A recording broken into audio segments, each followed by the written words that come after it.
Bonjour mes très chers amis et bienvenue sur notre chaîne BTTG.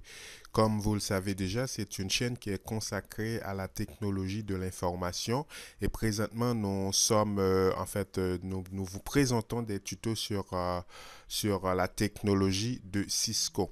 Celle-ci est notre quatrième vidéo et nous allons parler les couches basses du modèle OSI. Bien entendu, nous n'allons pas voir les quatre couches dans cette vidéo. Nous allons voir deux et dans les prochaines vidéos, nous allons voir les deux autres. Sans plus tarder, nous allons vous présenter les points que nous allons vous montrer. Premièrement, les couches. Nous allons parler des couches bases du modèle OSI, rôle de chacune de ces couches. Et en fait, pour certains, il y a des protocoles qui sont utilisés. Nous allons vous parler de ces protocoles. Et nous allons aussi vous montrer les équipements qui sont utilisés sur chacune de ces couches. Sans plus tarder, allons voir les quatre couches qui font partie des couches basses du modèle OSI. Nous avons premièrement la couche physique, la couche liaison de données ou data link en anglais, la couche réseau ou network en English, la couche transport ou transport en English.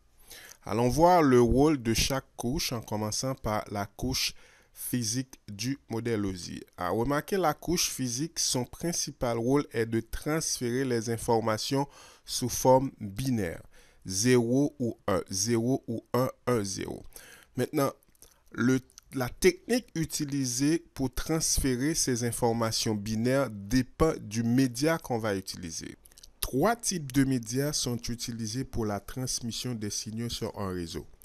On a premièrement le cuivre, deuxièmement la fibre optique et enfin les sans fil communément appelés les réseaux réseaux Wi-Fi. La représentation binaire ou encore les signaux sont différents sur chacun de ces médias. Par exemple, sur la fibre optique, on a des variations lumineuses ou encore des impulsions lumineuses, alors que sur le cuivre, on a des impulsions électriques. Malheureusement, je n'ai pas la représentation de façon précise. Et enfin, sur les réseaux sans fil, on n'a que des transmissions des ondes de radio.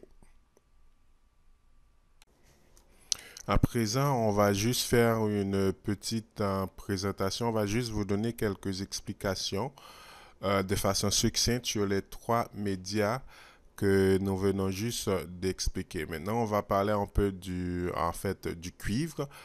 On a les câbles paire torsadés ainsi que les connecteurs qui sont utilisés pour interconnecter les différents périphériques. Et il faut dire que ces câbles existent sur sur plusieurs catégories. On a les catégories 3, les catégories 4, 5, 6, 7, 7A. Il faut dire que chacune de ces catégories présente des avantages par rapport à celles précédentes. C'est-à-dire les catégories 4, 4E sont beaucoup plus, la bande passante est beaucoup plus grande, bien entendu, la fréquence aussi est beaucoup plus grande que catégorie 3, etc. Deuxième catégorie de cuivre qu'on trouve, ce sont les câbles coaxial, donc qui aussi comprend un ensemble de connecteurs. Ces connecteurs sont utilisés aussi pour interconnecter les différents périphériques. Et ces câbles sont sont présentés sous plusieurs formes de catégories. On a les catégories les plus connues sont le RG6, RG11, RG58 et 59. Donc malheureusement, il y a beaucoup d'explications. Je ne peux pas vous donner des explications beaucoup plus détaillées parce que si on veut vraiment aborder, si on veut vraiment parler des médias, il y a un ensemble d'informations assez important et en fait qu'on devrait bien entendu expliquer ici, mais malheureusement c'est pas le cas de cette vidéo. Donc peut-être à l'avenir, il se pourrait que je fasse d'autres vidéos qui expliquent, qui donnent des informations beaucoup plus avancées que cette vidéo. Mais je ne vous promets pas, mais c'est possible que je prépare une vidéo qui montre tout ça.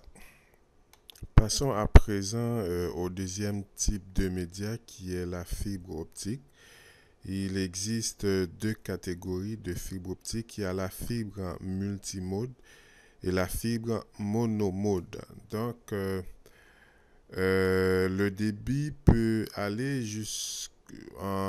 de 100 mégabits à la seconde jusqu'à 10 gigabits à la seconde. Bien entendu, le type de câble utilisé va dépendre de la portée. Donc, pour une longue distance, on utilise de préférence la fibre monomode parce que ça permet d'avoir un débit beaucoup plus grand.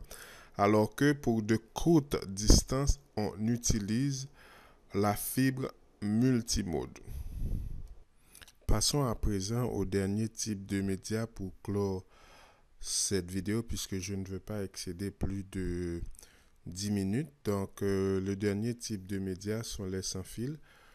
Contrairement aux deux autres médias précédents, le cuivre et la fibre optique qui utilisent des câbles et des connecteurs pour établir une connexion, les sans fil n'utilisent ni de câbles et de connecteurs pour établir des connexions entre les périphériques. Ils utilisent de préférence des ondes électromagnétiques qui sont connues euh, qui sont connues sur quatre types, sur quatre catégories. Donc, on a les ondes lumineuses, on a les infrarouges, on a les micro-ondes et enfin, on a les ondes radio. Et non pas ondes de radio, mais les ondes radio. Et enfin, mes très chers amis, nous sommes arrivés à la fin de cette vidéo. On va juste faire une petite synthèse de ce qu'on a vu. On a énuméré les quatre couches basses du modèle OSI. On a parlé, en fait, on s'est accentué sur la couche physique qui son rôle est de transmettre ou de recevoir les informations binaires sous forme des signaux. Donc, pour cela, ils utilisent, en fait, ces transmissions peuvent se faire sur les trois types de médias existants. Donc, les médias sont le cuivre qui existe sous deux catégories. Il y a les paires torsadées et les coax. Il y a la fibre optique qui existe en deux catégories, monomode, multimode. Et enfin, on a on a les sans fil qui en fait qui n'utilisent pas de support pour s'interconnecter ou encore pour transmettre les informations. Donc le type de signaux utilisé qui va dépendre le type de média. Donc pour le cuivre, on utilise les impulsions électriques. Pour la fibre optique, des variations lumineuses ou des impulsions lumineuses. Et enfin, pour les sans fil, on utilise les quatre types de ondes électromagnétiques, à savoir l'infrarouge, les ondes lumineuses, le micro-ondes et enfin ondes radio. J'espère que cette vidéo vous a plu et j'espère, en fait, dans notre prochaine vidéo, nous allons parler, en fait, ça devrait être dans cette vidéo, mais malheureusement, on ne veut pas que cette vidéo soit trop longue. Donc, dans la prochaine vidéo, on va parler un peu les équipements utilisés sur la couche physique. Et enfin, nous sommes arrivés à la fin de cette vidéo qui parle de la couche physique et à très bientôt pour une prochaine vidéo. Bye bye.